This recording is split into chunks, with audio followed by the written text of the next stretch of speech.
Continuing our reading in The World and Thorinn by Damon Knight, Chapter 5, Section 7.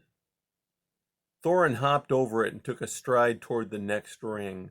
Far down at the black end of the tunnel, there was a flicker. A new ring inside the others. Thorinn stared at it. Something was wrong. He turned, counting the bright rings, and there were still 20. He began to hop in long floating strides down the middle of the tunnel. Each time he soared over one of the rings, a new one appeared. The eye of blackness at the end of the tunnel remained always the same. He thought of the pictures in the box, and of the egg-shaped things that darted along the tunnels, up and down the giant shafts. And did the lights follow them wherever they went, so that where they were, there was light, and where they had passed, the tunnel waited in darkness?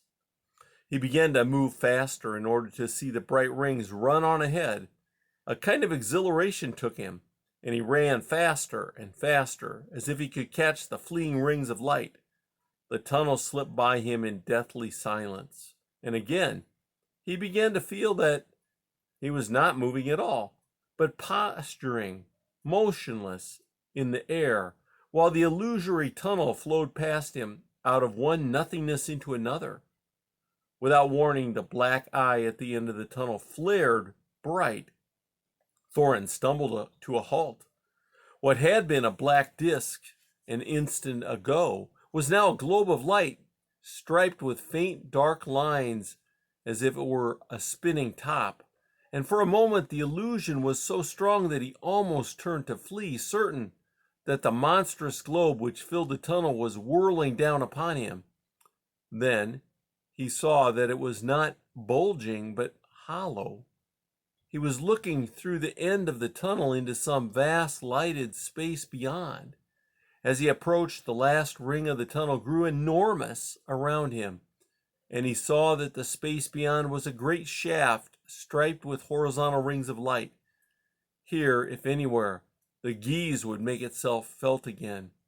He set down his bundle, opened his wallet, and drew out the wrapped parcel of figurines, sticks, gray powder. He set the figure upright on the floor, in the glow of the ring. Around it, he made a circle of crossed sticks, and inside the circle poured the gray powder. He took tinder and shavings from his wallet, dropped them along the circle of sticks. He drew out his fire stick, loaded it with more tinder, drove the plunger home.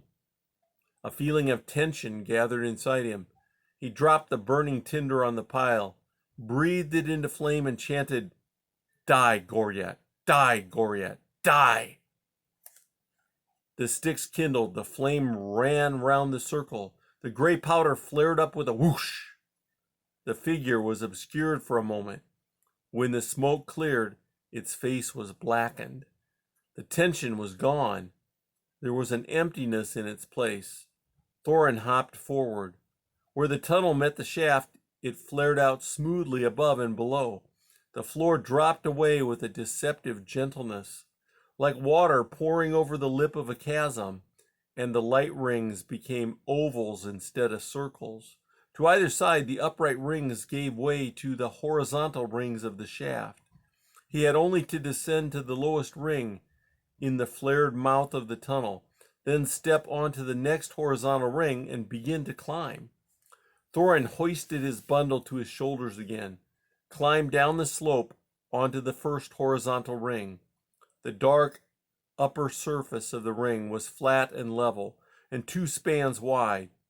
He was able to hop upon it with ease, knowing that if he stumbled, he could reach up and catch himself against the lighted surface of the ring. He was aware of the gulf beside him, but did not think of it. Above, the shaft was lighted for 60 ells, then vanished into darkness. He began to climb, one hand on the curving under surface of the ledge above, a hop, the other hand on the top of the ledge, then both hands on top, pulling himself up, one knee over, a twist, and he was sitting on the ledge, up to his feet, reaching for the ledge above, a hop, a twist, over and over. As he climbed, he thought of Goriet. Had he really killed the old man? He was sure not. But what a shock it must have given him. Pausing to rest, he passed around and glanced down into the great pit and thought he saw a movement, a flicker of wings. Now he was not sure. The dark shape drifted nearer, growing as it came. Now he could see the cruel head tilted up, the yellow eyes staring. It was a great gray bird with pinions of polished metal. The beak opened. The great wings beat the air. Thorinn turned, drawing his sword, but all his movements were sluggish, benumbed. The bird was on him, blotting out the light, the wings buffeting his face.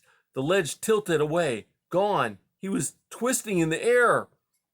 "Go down," said the voice triumphantly.